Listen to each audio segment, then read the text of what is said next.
안녕하세요.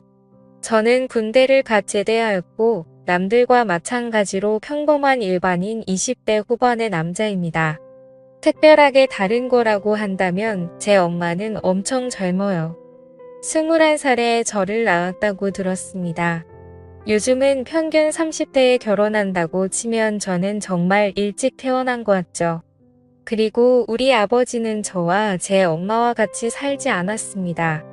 그냥 결론부터 말씀을 드리자면 아버지에게는 부인이 셋이나 있으셨거든요. 저희 집안이 아들이 무척 귀한 집입니다. 아버지는 본처와 둘째 부인에게서 딸을 6이나 낳았고 나는 셋째 부인의 아들입니다. 아버지는 돈이 무척 많은 사람이고 부인들에게 집을 한 채씩 사줘요. 그 집에서 아버지의 자녀들이 살고 있습니다. 그것도 새 집이 나란히 있고 우리 엄마는 아버지의 부인들 중에서 제일 어리고 피부톤이 제일 하얗습니다. 아버지는 일주일에 3번은 오셨습니다. 아버지는 키가 184cm입니다. 게다가 남성미도 넘치셨었죠. 엄마는 아버지의 방문을 준비하는 낙으로 살고 있는 듯 했어요. 아버지가 좋아하시는 음식, 아버지가 좋아하는 음악을 틀어놓고 아버지만 기다렸으니까요. 아버지는 유일한 아들인 나에게 교육비를 아끼지 않으셨고 나는 열심히 공부를 해서 엄마와 아버지에게 인정받는 낙으로 살았습니다. 사실 그것은 생존 본능이었어요. 6명의 누나들은 나를 시기했고 미워했습니다. 지나가기만 해도 노려봤어요. 특히 작은 엄마는 나를 안 보이는 곳에서 밀치기도 했습니다.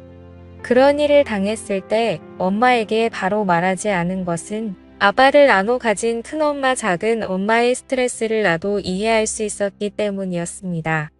할머니는 설에 나에게 가장 많은 세뱃돈을 주셨고 나에게 이 집안의 사업을 이어받을 유일한 장손이라며 계속 열심히 공부하면 많은 것을 물려줄 것이라고 호언장담하셨다. 그때 누나들의 표정을 잊을 수 없어요. 자기들이 물려받을 재산을 저 어린 놈에게 준다고 하며 도끼에 찬 그 눈빛을 말입니다. 그 당시 유일하게 웃고 있었던 사람은 아버지와 젊고 예쁜 내 엄마뿐이었어요. 아버지는 월수 금요일에 우리 집에 오셨고 기분 좋게 저녁 식사를 한 후 나에게 일찍 자라고 했습니다. 나는 두 분이 뭘 하려고 하는지 다 알고 있음에도 불구하고 아버지의 말을 들어줄 수밖에 없었어요. 아버지는 엄마에게 젊은 부인과 일을 치르니 젊어져서 좋다며 매일 와서 같이 살고 싶은데 조강 지쳐버리면 벌 받는다고 미안하다며 엄마의 머리를 쓰다듬고 가셨습니다. 나는 엄마 옆에서 곤히 잠든 척했고 아버지는 매번 내가 잘 자는지 확인했습니다. 엄마는 쟤는 한번 잠들면 옆에서 대포를 쏴도 못 들어요 라고 했습니다. 사실은 그렇지 않았어요. 그냥 잠든 척하고 있었을 뿐이었죠. 엄마는 나를 잘 키워서 아버지 사랑을 독차지함과 동시에 아버지 재산을 많이 차지할 생각을 하고 있었어요. 너무 속보이는 엄마가 여우 같다고 생각했지만 한편으로는 그런 의지를 가지고 사는 젊은 엄마가 안 돼 보이기도 했습니다. 그러던 어느 날 엄마와 아버지가 드라이브를 하다가 교통사고가 났습니다. 엄마는 크게 다쳐서 요양병원에서 살고 계신 지 벌써 8년이나 되었던 거죠. 아버지는 운이 좋아 몇 주간 입원 치료를 받고 쾌차하셨습니다. 나는 엄마가 없어. 큰엄마의 도움을 받아 끼니를 해결했고 아버지는 그런 나를 더 안쓰럽게 여겼어요.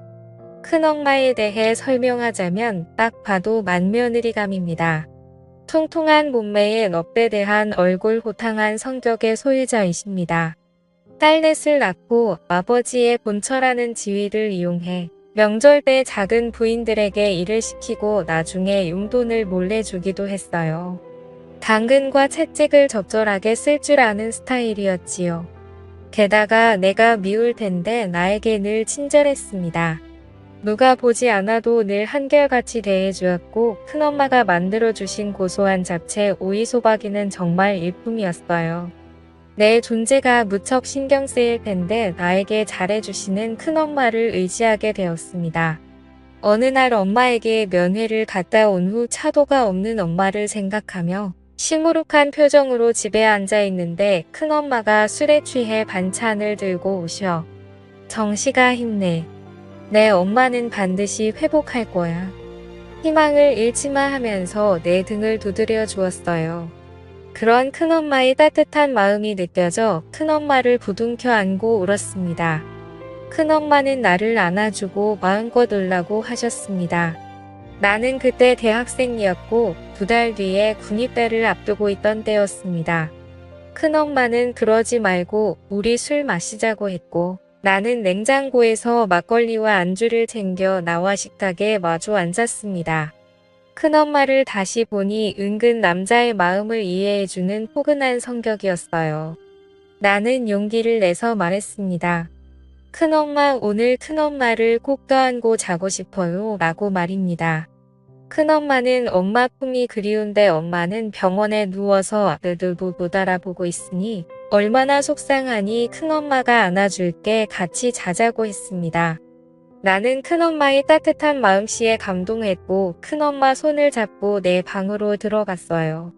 큰엄마는 나를 안아주었고 나는 큰엄마의 가슴에 얼굴을 파묻고 눈을 감았어요.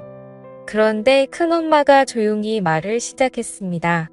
내 아버지는 내가 태어난 이후에 나를 한 번도 안아주지 않았어. 나는 매일 아버지를 기다리는데 내 아버지는 일주일에 3번은 너희 엄마한테 갔고 나머지 3일은 작은 엄마한테 갔지.